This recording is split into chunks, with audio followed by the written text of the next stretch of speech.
Cada Yom HaShoah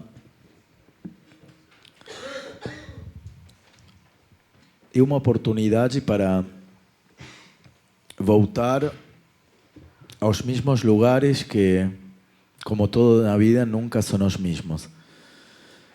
E sempre exercitar a memória, repassar o passado tão presente, assistir com horror novas formas de antissemitismo, fazem com que cada novo aniversário seja não humano que estamos mais à frente, sino humano em que aumentam as responsabilidades.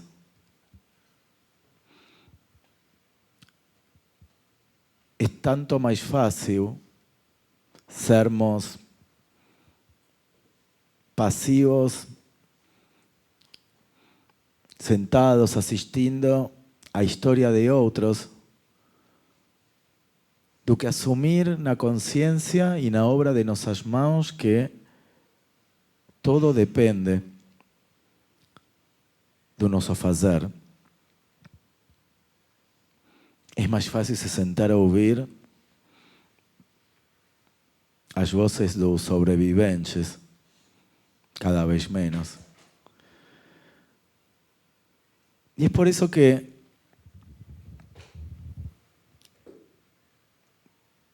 cada Yom HaShoah em que nossos filhos ou netos fazem essa marcha da vida, como estão tantos filhos e netos da comunidade esse ano, cada vez que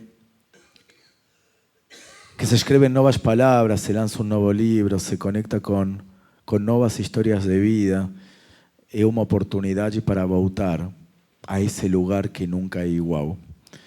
Semanas atrás tive o enorme prazer de conversar com meu amigo Sérgio Nisquier e ele me contou uma história tão comovedora que a gente falou, algum dia você vai na sinagoga contar isso para toda a comunidade. E que melhor que hoje, no Shabbat de Yom HaShoah, para poder fazer isso. Então, Serginho, por favor.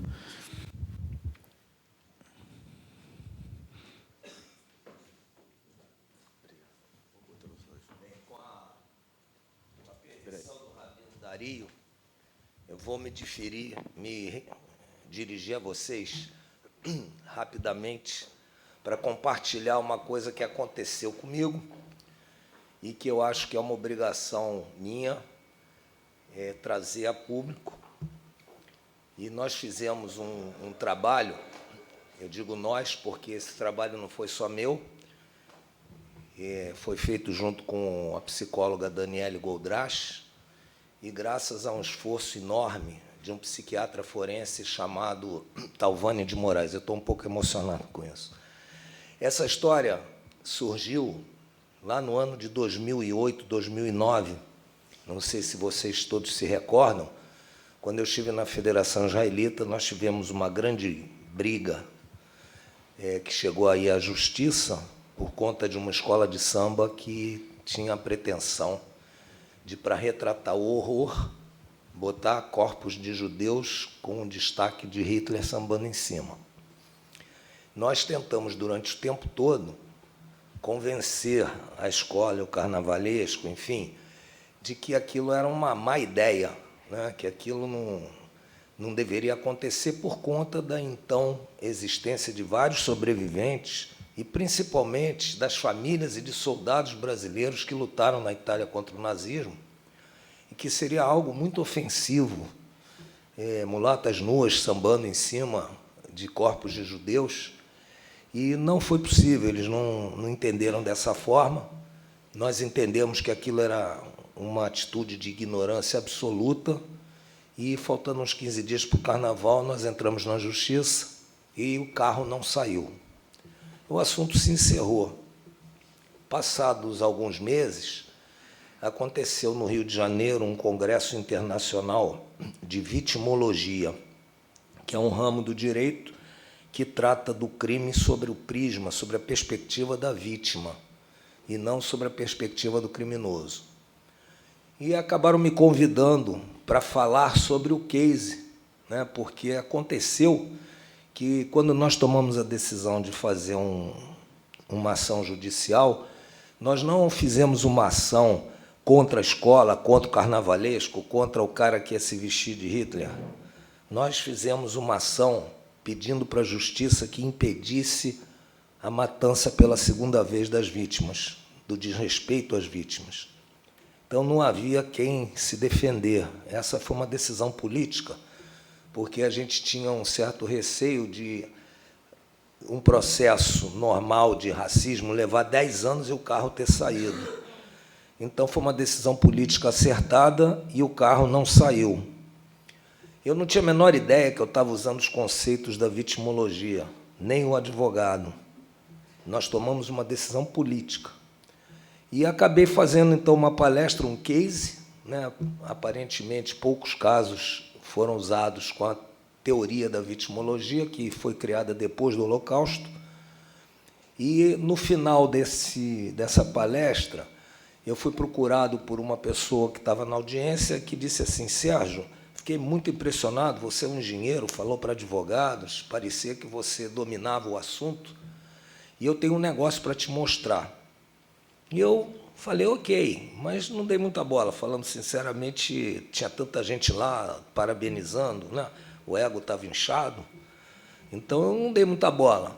2 anos depois ele me liga, então vejam, estamos em 2011, e diz, você lembra que eu falei que tinha um negócio que eu queria te mostrar? E eu não lembrava, né? E falei que sim. Pois é, eu estou há 2 anos te procurando, só depois que eu lembrei que você era sobrinho da professora Esther Kossowski, que foi a presidente do seminário e tal. Então, tá bom, eu quero falar com você, te mostrar um material, e tem que ser com ela. Tá bom, então o senhor marca, a hora que o senhor marcar eu vou. Ele levou mais 2 anos.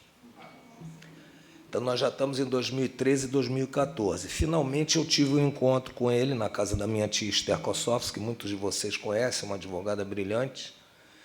E eu tenho que confessar a vocês que, pela primeira vez na minha vida, eu perdi meu controle total, absoluto.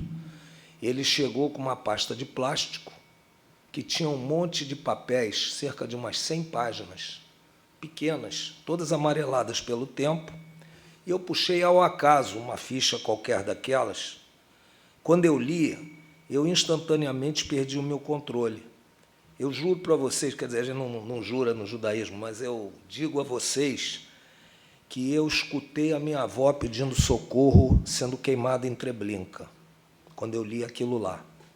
Eu estou arrepiado até agora, são mais de 10 anos que eu li essa ficha, e saí de lá totalmente transtornado, fui para casa, era uma sexta-feira, e fiquei 3 dias chorando sem parar, não consegui fazer nada, e ela me ligando para saber o que estava acontecendo, eu não consegui falar. 10 dias depois, para tornar curta essa história, eu fui de novo, já um pouco mais preparado, peguei uma segunda ficha e de uma pessoa que me carregou no colo. Foi a mesma choradeira, mas eu me contive um pouco mais. O que eram essas fichas? Essas fichas, e na década de 60, mais precisamente no ano de 63 e 64, o governo alemão ele foi condenado pelos crimes de guerra. E várias indenizações foram feitas, várias. Indenização por trabalho escravo, indenização aos países pelos danos que eles fizeram às infraestruturas. E, por último, houve uma condenação ao pagamento de tratamentos psiquiátricos. Aqueles sobreviventes do Holocausto que tiveram danos psiquiátricos poderiam fazer um application para poder receber não uma indenização em dinheiro, mas o pagamento de tratamentos psiquiátricos.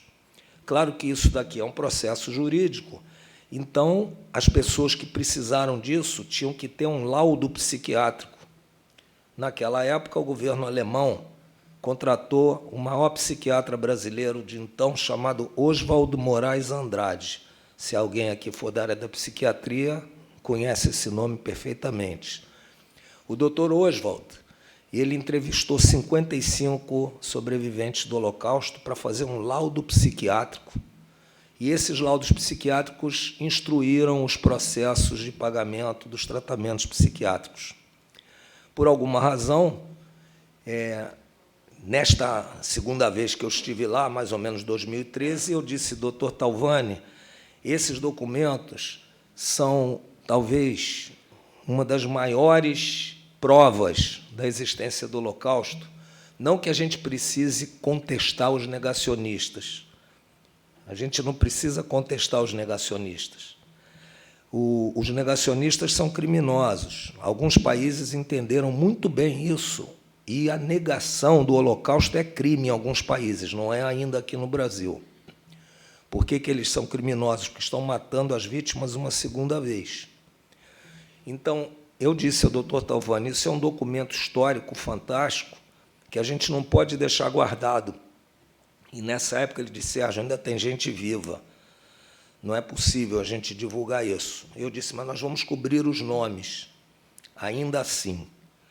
Então, eu entendi perfeitamente a questão ética e passaram-se mais 10 anos. Quando, finalmente, eu disse, Dr. Talvani, é chegada a hora. Nenhum desses está mais vivo. Os nomes vão ser cobertos. Esses documentos precisam ser levados a público. E ele concordou. Levamos algum tempo discutindo as questões cuidadosas. Nós doamos esses documentos para o Memorial do Holocausto de São Paulo, que é um museu, que é o Museu da Imigração Judaica e Memorial do Holocausto. Todos eles já estão lá, as 55 fichas. E, junto com a Daniele Goldras, que fez um trabalho, foi importantíssima a presença dela, porque ela trabalhava junto com o Dr. Talvani. Trabalha até hoje junto com o Dr. Talvani, e ele teve bastante confiança de poder entregar as fichas, porque ele tinha uma preocupação da gente fazer um uso indevido das mesmas, né? Ele não me conhecia, conhecia a minha tia, mas não era a mesma coisa. E a presença da Daniele garantiu que a gente pudesse, finalmente, ficar de posse dos documentos. São documentos históricos tão importantes que nós não quisemos ficar com eles. Nós doamos a um museu que está dando um tratamento de um documento importante, e é um museu brasileiro. Eu pesquisei, não existe nenhum documento desses em nenhum lugar do mundo. E o que eram esses documentos? Naquela época, não havia computador. Então, se batia a máquina com folha carbonada. As cópias eram os carbonos. E, no carbono, a pessoa fazia as correções e depois raspava, passava uma tinta e digitava por cima para poder corrigir. Ele guardou essas cópias carbonadas. E, antes de morrer, o Dr. Oswald, estou falando dele, ele entrega para o Dr. Talvani e diz, eu gostaria que um dia, o dia que a história permitir, que esses documentos fossem entregues para quem pudesse mostrá-los, porque eu li todas as fichas. Se a gente lê uma ficha só, não encontra a dimensão do que este homem fez.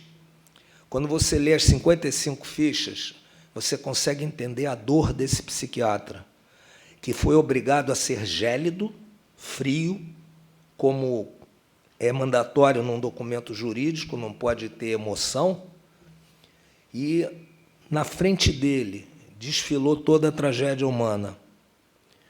Isso me fez refletir muito sobre o nosso papel. Nós começamos a estudar o que era aquilo que estava na nossa mão. E nós, então, resolvemos fazer um livro. O livro é a transcrição dessas fichas. Tem pequenos textos, um texto meu, um texto da Daniele, um texto do Dr. Talvani. Eu tive a honra de ter o prefácio do jornalista Bruno Tis, o pós-fácio da professora Sofia Débora Levi, e as orelhas foram escritas pelo Carlos Schlesinger e a Denise Levi Tredler. A capa foi uma doação de uma artista plástica fantástica chamada Baí Bantik Israel. Nós resolvemos fazer o livro porque nós esquecemos nós não estudamos essa tragédia. É capaz de, se a gente fizer aqui mesmo na sinagoga, que nós somos pessoas motivadas e mobilizadas para a nossa história, da gente não conseguir que todos possam dizer 3 campos de extermínio, ou possam dizer o nome do comandante das forças de resistência do gueto de Varsóvia. Eu tenho certeza que, se a gente for fazer essa pesquisa, nós vamos ficar até envergonhados. Imagina quem não está aqui. E nós pensamos muito sobre isso, porque nós vimos, na Segunda Guerra, que o Terceiro Reich foi derrotado, mas o nazismo não, o racismo não, a intolerância religiosa não, o fascismo não. Nós temos um hábito de considerar que o nazismo é antissemita, e não percebemos o que está em volta disso. O nazismo, na Alemanha, acabou elegendo o judeu como alvo principal, mas ele começou matando portadores de deficiências mentais. Chegou no judeu como alvo principal. O nazismo brasileiro não tem o judeu como alvo principal, mas vai chegar lá também. Tem outros alvos. O nazismo francês, o nazismo americano, cada um tem alvos diferentes, mas todos são iguais na sua violência, na indignidade, na tortura. Nós decidimos escrever esse livro para poder servir como uma abertura de cabeça, porque são pessoas vivas que falaram, não são os mortos que falaram. A gente conhece muitas histórias dos mortos, a gente conhece muitas histórias dos vivos que relataram o que passaram no campo, mas essas vozes são as que não conseguiram falar, são aqueles que não puderam escrever livros, aqueles que não venceram na vida, que não conseguiram sair de toda aquela opressão. E quando a gente vê, por exemplo, dia 19 de abril, é a data gregoriana do levante do gueto de Varsóvia, houve uma cerimônia aqui na comunidade, na ASA, e que se passou um pequeno vídeo, pequeno, sobre o gueto de Varsóvia.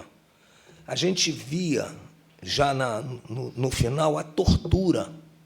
A gente escuta falar, mas a gente não estuda, a gente não transmite. E qual é o problema disso tudo? A gente não percebe os sinais do que está acontecendo do nosso lado. A gente não olha o fascismo e o racismo que estão na nossa porta. Porque se nem nas coisas que nos atingiram, todos aqui, suas famílias todas deixaram muitos entes mortos na Segunda Guerra. E a gente não percebe os sinais do que acontece em tantos lugares. Às vezes, porque não atinge o judeu. Nós fomos os primeiros, mas todos foram atingidos. Foram vários grupos. Agora a gente vê acontecer na nossa porta, na nossa casa, e fecha o olho. Exatamente como os alemães fizeram. Eu quero terminar só comentando com vocês que, se vocês forem procurar na internet os filmes da Noite dos Cristais, vocês vão ver a alegria, a satisfação, o prazer daquelas multidões, todas felizes com aquela violência de quebrar as vitrines, de destruir todas as sinagogas, de queimar os nossos livros sagrados. A população mais educada da Europa. O país que tinha as melhores universidades, os melhores médicos, os melhores professores. E Hitler foi eleito democraticamente. Foi uma escolha popular. As pessoas dizem que os judeus foram conduzidos para os matadouros como gado. Nunca repitam isso, porque eram transportados em caminhões de gado, mas não foram como gado. Resistiram da forma que puderam, até para ficar vivo, foi uma grande resistência. Quem funcionou como gado foi o povo alemão. Não todos, obviamente, tiveram muitos alemães que ajudaram os judeus, mas estou falando da maneira geral. o nazismo se instalou dentro da Alemanha e o povo gostou. Quem andou como gado foram eles, que foram levados por um cara carismático. Se vocês olharem a história dos seus ministros, dos seus grandes generais, todos altamente preparados, todos. E, no entanto, conseguiram levar uma nação inteira àquela coisa trágica que a gente tem até vergonha de repetir. Nós não podemos ser gado. Muitas vezes estamos diante de um líder carismático que nos leva de forma, pela fake news, pela propaganda desmedida, vamos dizer assim, leva pessoas inteligentes, pós-graduados, pós-doutores, professores, médicos, igualzinho na Alemanha, a repetir práticas fascistas, racistas e intolerantes. Não falo aqui de direita e esquerda, eu falo aqui do perigo da gente não olhar os sinais e ficar silente como o povo da Alemanha ficou. Nós não estamos livres, de forma alguma, da repetição das tragédias, mas nós somos livres para poder perceber e mudar nossa atitude. Esse livro tem esta missão. Não é um romance, não é um drama, não somos escritores, nem eu, nem a Daniele, mas ele tem como missão fazer com que as pessoas consigam pensar se querem continuar sendo gado ou não. As tragédias que estão descritas no livro, todas sem identificação nenhuma das vítimas, elas dão um retrato trágico, muito trágico, daquilo que a gente vê em filme e fecha o olho. Mas, depois que eu li todas as fichas, eu tentei me colocar no lugar de cada uma daquelas pessoas, como que eles sobreviveram. Eu não sei se eu teria resiliência para poder fazer aquilo. Como que eles sobreviveram. Então, eu vou me sentir muito honrado se vocês puderem comparecer no lançamento do livro. Quero agradecer ao Rabino por ter me permitido compartilhar com vocês essa história. Vai ser no dia 7 de maio, domingo, no CIB, a partir das 17h30. Esse livro também vai ser lançado em São Paulo, na Unibis Cultural, no dia 21 de maio, e aqui, também no dia 25 de abril, no Instituto dos Advogados do Brasil, que, ao tomar conhecimento do livro, e por conta do Dr. Talvani ser também jurista, pediu para a gente também fazer um encontro lá no Instituto dos Advogados do Brasil. A Sociedade de Psiquiatria também está pedindo data, em homenagem a esse grande médico que foi fantástico ao preservar essas fichas, que foi o Dr. Oswaldo Moraes Andrade. Eu só sinto trazer uma história tão pesada num dia tão especial para nós. Para terminar, eu gostaria só de compartilhar com vocês uma coisa que me emocionou. Me empresta aqui o livro, só um instantinho. Cada vez que eu estou num Shabat, a gente está no piloto automático. Quando a gente chega aqui, está no piloto automático, tem a música, tem a mirinha, tem o rabino, e a gente vai entrando no clima, é espetacular.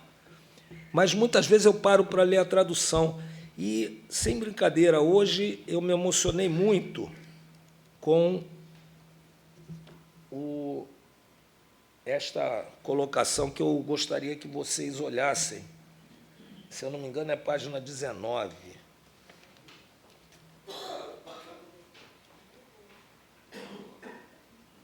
Espera aí, não é a 19?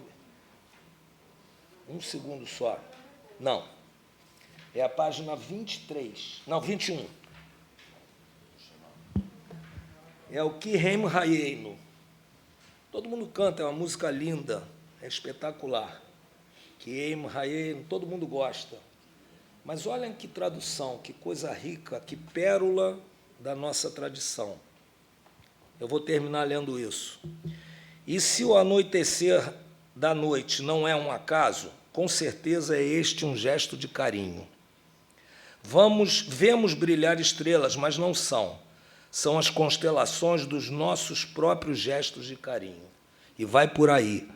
Isso é um dos ensinamentos mais lindos que eu li aqui no Sidur. E, às vezes, a gente deixa passar pérolas como essas porque estamos no piloto automático. O Rabino hoje alertou a gente para a gente não ficar no piloto automático. E eu quero te agradecer por isso, porque eu li, você nos chamando a atenção nas tuas falas, não usou esse termo, mas você nos levou a não querer ficar no piloto automático no Shabat. Obrigado e desculpe a extensão.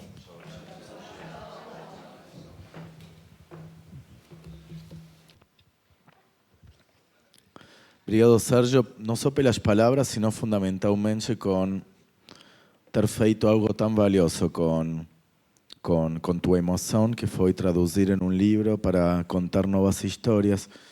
E isso nos permite, como eu dizia, continuar construindo essa memória.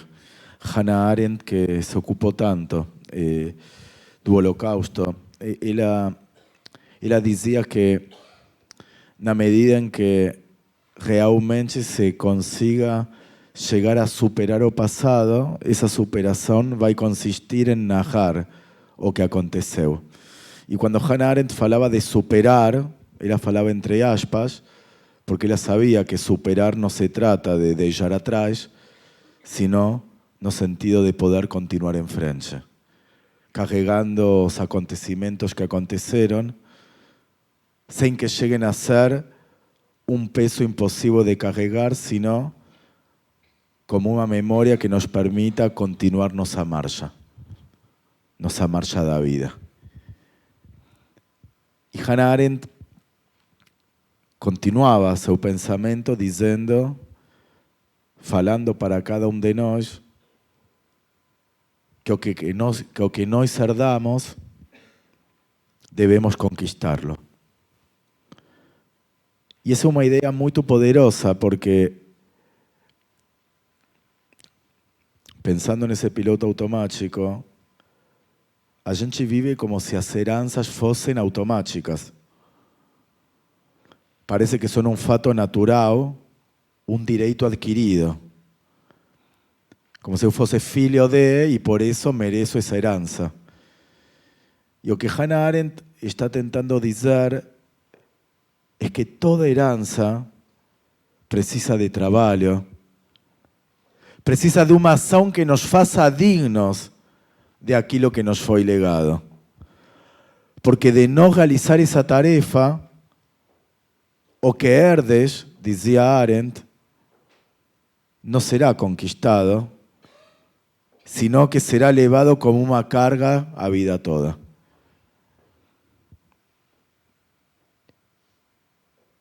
E então,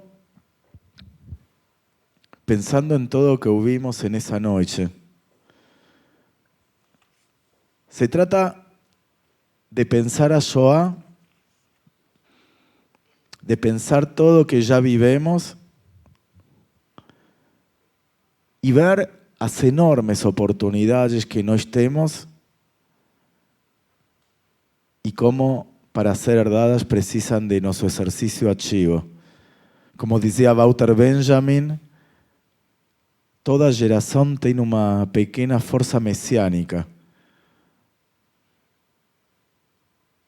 E se trata de encontrar aonde está esse poder, essa potência. E narrar o que aconteceu, o que ainda acontece, é a forma de nos sentirmos parte dessa luta e cumprir nosso papel e fazer nossa parte para que essa faísca do divino, essa força messiânica dentro de cada geração, possa multiplicar sua força em essas sementes de redenção que permanecem vivas na memória e que inspiram aos artífices das novas histórias daquela mesma narrativa que nos une e nos congrega, como essa noite, para compreender que o sofrimento do passado se constitui em pedra fundamental em assumir a promessa de sair da opressão, do nazismo, do racismo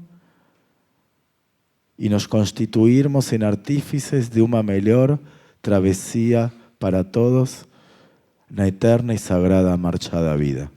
Amén.